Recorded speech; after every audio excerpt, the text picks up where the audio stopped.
Bonjour, nous sommes ravis de vous retrouver pour ce nouveau magazine de TLM dédié à votre santé, toujours en partenariat avec la Fondation Hospice Civil de Lyon, dont la vocation est de soutenir les services des HCL, tant dans leurs innovations que dans leurs aménagements, grâce aux dons et aux legs qu'elles collectent. Aujourd'hui, c'est aux maladies du cœur que nous allons nous intéresser, donc à leur prise en charge dans toutes les dimensions de la cardiologie. Nous rencontrerons le professeur Pierre Lantelme, chef de service en cardiologie et spécialiste de l'hypertension artérielle à l'hôpital de la Croix-Rousse, ainsi que l'équipe du service et un patient hospitalisé en ambulatoire, c'est-à-dire en hôpital de jour. Bonjour professeur Pierre Lantelme, merci de nous accueillir. Alors la cardiologie, c'est vaste. Quel type de pathologie prend-on en charge dans un service de cardiologie comme celui de l'hôpital de la Croix-Rousse ici ? Eh bien, on va avoir tout un tas de pathologies en urgence qui vont correspondre à la défaillance des valves, à la défaillance des coronaires, l'infarctus du myocarde quand une coronaire se bouche, ou à la défaillance de ce câblage électrique qui se met à ne plus fonctionner normalement. Et puis on peut avoir aussi des anomalies de fonctionnement plus chroniques. Et là, c'est évidemment toute la cardiologie interventionnelle qui va être mobilisée pour traiter chacun de ces dysfonctionnements à l'échelle des valves, des coronaires et du câblage électrique du cœur. Alors, est-ce que vous pouvez nous expliquer ce qu'est cette cardiologie interventionnelle ? On fait déjà le diagnostic de l'anomalie coronaire par la coronarographie et ensuite on peut corriger par la mise en place de stents qui sont des petites prothèses qui viennent chemiser l'intérieur de la canalisation. Deuxième type d'intervention, c'est vraiment l'électricité. On corrige l'anomalie du rythme cardiaque. Quand le rythme est trop lent, on peut mettre par exemple des pacemakers. Quand le rythme est trop rapide, on peut trouver l'anomalie et la corriger de différentes façons. Et puis le troisième axe, c'est l'anomalie structurelle du cœur, donc l'anomalie de la valve, où là, on a depuis une dizaine d'années une explosion des possibilités en cardiologie interventionnelle, où on peut corriger l'anomalie de la valve sans aller à la chirurgie cardiaque. Alors vous-même, vous êtes cardiologue et spécialiste de l'hypertension artérielle, ça veut dire que vous êtes tout particulièrement focalisé sur les artères. Peut-on dire donc que vous allez depuis le diagnostic jusqu'à la plomberie ? Alors effectivement, c'est une situation un petit peu originale où finalement j'interviens un peu aux deux extrémités du processus, à la fois en amont dans des aspects de prévention et donc de correction de l'hypertension artérielle, et puis malheureusement lorsque le dommage est déjà en place pour corriger l'anomalie de la circulation coronaire. Lorsque l'on pense aux problèmes cardiaques, on a spontanément à l'esprit l'infarctus et donc l'urgence. La phase initiale des urgences cardiologiques est prise en charge au sein du service des urgences de l'hôpital de la Croix-Rousse, généraliste et polyvalent, sans orientation spécifique vers la cardiologie et qui gère autant les urgences médicales que traumatiques. Donc docteur Sigal, vous êtes médecin urgentiste. Parmi les urgences que vous êtes amené à prendre en charge, je trouve bien entendu les urgences cardiologiques. Pouvez-vous nous rappeler comment se manifeste un infarctus ? Un infarctus, c'est dans un premier temps des signes cliniques, avec une douleur thoracique brutale, inaugurale, constrictive, c'est-à-dire qu'elle serre comme un étau, souvent avec une irradiation qui peut aller vers la mâchoire ou dans un bras. Après, on a d'autres éléments qui nous permettent de faire le diagnostic, qui sont d'une part électriques, avec l'enregistrement du cœur, donc l'électrocardiogramme. Troisième élément qui permet de faire le diagnostic d'infarctus, c'est la prise de sang, en recherchant donc le dosage de la troponine, qui est un marqueur biologique de l'infarctus, qui correspond en fait aux protéines que libère le cœur quand les cellules meurent. Alors, quel est le poids des syndromes coronaires aigus au sein du service des urgences ici ? C'est une proportion en lui-même relativement faible, ça doit représenter 3 à 4 cas par mois. Par contre, il y a aussi beaucoup d'autres pathologies qui relèvent de problèmes coronariens que l'on prend en charge par contre quotidiennement dans le service. Assiste-t-on, comme on l'entend parfois, à une explosion des urgences cardiologiques ? Je dirais qu'on assiste davantage à une augmentation, d'une part par le vieillissement de la population. Par contre, on a une diminution de l'incidence grâce au traitement et puis à la maîtrise des facteurs de risque qui sont le diabète, le cholestérol, le tabac et l'hypertension artérielle bien sûr. Outre Outre la prise en charge en urgence des patients amenés à l'hôpital par le SAMU ou en ambulance, de nombreuses pathologies cardiaques sont traitées dans le cadre d'interventions programmées. Certaines pathologies peuvent même être traitées au cours d'une seule journée. C'est ce qu'on appelle une prise en charge en ambulatoire. Damien Decran a suivi un patient venu à la plateforme de cardiologie interventionnelle de l'hôpital de la Croix-Rousse pour bénéficier d'une procédure d'angioplastie coronaire. Reportage.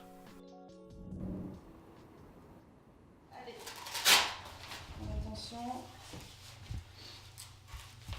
Vous avez pris votre douche et la bétadine. Ce qu'on va faire, c'est que vous allez m'épeler votre nom, prénom et date de naissance, s'il vous plaît. D'accord, alors mon nom là-dedans, L-A-D-E-N-T. Il est un peu plus de 8 heures quand Guy et Jean sont pris en charge par l'unité d'anesthésie et de chirurgie ambulatoire de l'hôpital de la Croix-Rousse.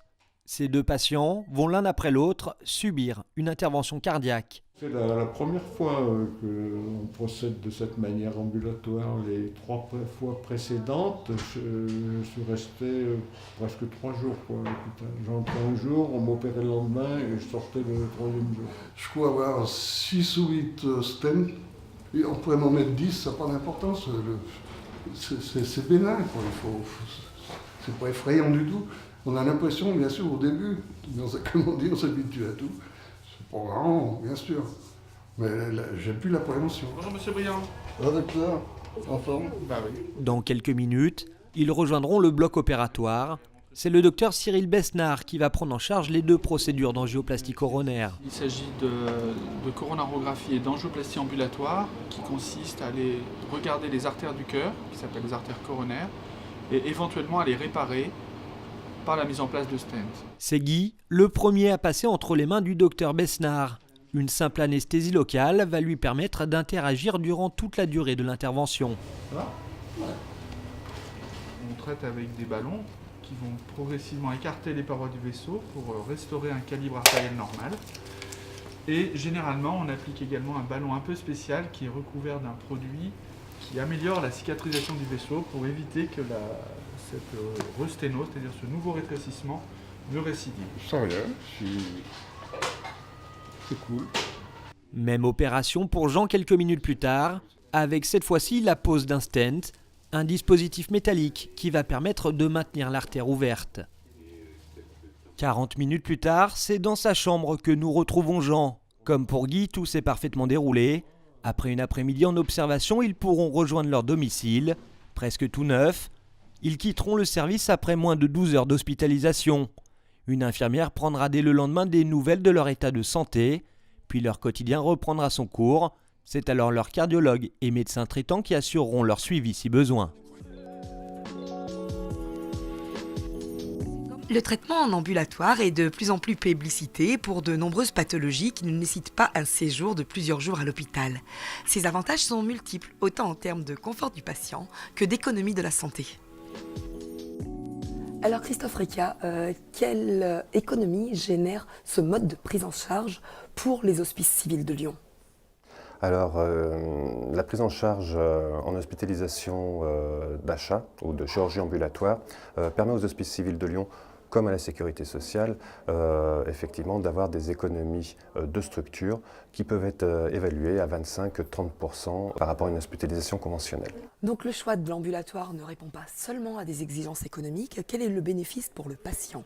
Alors effectivement, le premier bénéfice pour le patient est qu'il rentre dans une structure qui est totalement cadrée par un ensemble de procédures et de protocoles. Nous le prenons en charge effectivement assez rapidement dans les blocs opératoires, en général dans les premières positions, de manière à ce qu'il puisse rentrer chez lui le plus tôt possible.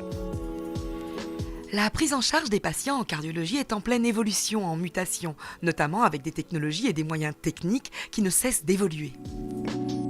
Donc, professeur Lantenne, nous revenons vers vous pour dresser un bilan. Quelles sont pour vous les principales évolutions ou révolutions dans le domaine de la cardiologie ? Je crois qu'on peut vraiment parler de révolution dans le domaine de la cardiologie interventionnelle. Beaucoup de gestes qui avant nécessitaient une chirurgie, donc des temps d'hospitalisation longs, peuvent maintenant être réalisés par cardiologie interventionnelle qui, pour les patients, permettent une récupération beaucoup plus rapide et un retour à domicile forcément beaucoup plus rapide. Pour autant, n'y a-t-il que des avantages ? Les avantages sont immenses. Les inconvénients qu'on peut imaginer, c'est peut-être une certaine banalisation, par exemple de l'accident coronaire. Quelqu'un fait un infarctus, il sort 2, 3, 4 jours après, et il y a peut-être une mauvaise perception de la gravité de l'accident coronaire. Alors vous travaillez en étroite collaboration avec les autres services de cardiologie des Hospices civils de Lyon et de la région. Vous êtes vous-même chef de service à l'hôpital Lyon-Sud. Pouvez-vous nous expliquer ce maillage ? Il est très important de collaborer avec les différents hôpitaux périphériques, ce qui permet d'amener une offre cardiologique là où elle est nécessaire, et puis ça permet aussi de fluidifier et de faciliter l'accès des malades aux plateaux techniques interventionnels, notamment de la Croix-Rousse. Si demain la Fondation Hospice Civil de Lyon, dont la mission est de soutenir les projets de recherche au sein des services, si demain cette fondation pouvait vous aider à concrétiser certains de ces travaux de recherche, quels seraient-ils et comment les Lyonnais pourraient vous aider dans la concrétisation de vos projets de recherche? Par exemple, je vous présente le compagnon de jeu quasiment du cardiologue interventionnel, qui est ce petit guide qu'on introduit dans les artères du cœur et qui, dans l'état actuel, est essentiellement un guide passif qui nous permet d'amener les ressorts, d'amener tout ce qui va faire la dilatation. Demain, on rêve d'un guide intelligent qui soit un guide qui nous permette de recueillir des informations très précises sur l'artère coronaire en elle-même et son risque de faire des complications. Et là, on aura une avancée qui sera extrêmement importante puisque face à des lésions qui ne nous apparaissent pas menaçantes, on pourra revoir notre diagnostic, revoir notre examen et faire évoluer les prises en charge. Professeur Lantel, nous vous remercions beaucoup pour votre accueil et toutes vos explications en espérant que nous pourrons vous aider et soutenir vos projets de recherche actuels. Performance, qualité de la prise en charge des patients et des soins, nous avons compris que les HCL offrent un plateau technique de tout premier ordre. Pour autant, pour améliorer l'accueil des patients et pour accélérer les projets de recherche au sein des services, les besoins de financement complémentaires sont nombreux. Notre émission est à présent terminée. Nous remercions tout le service de cardiologie de l'hôpital de la Croix-Rousse de nous avoir accueillis et merci à vous de nous avoir suivis. Pour en savoir plus sur la cardiologie interventionnelle, vous pouvez consulter le site de l'équipe. Retrouvez toutes les informations utiles afin d'envoyer vos dons déductibles de vos impôts sur le site www.fondationhcl.fr. Vos réactions sur les réseaux sociaux avec le hashtag Votre Santé. Le mois prochain, nous vous emmènerons à l'hôpital Édouard Herriot pour découvrir une technologie innovante utilisant des ultrasons de haute intensité, les IFU, dans le traitement du cancer de la prostate et nous serons accueillis par le professeur Crouzet.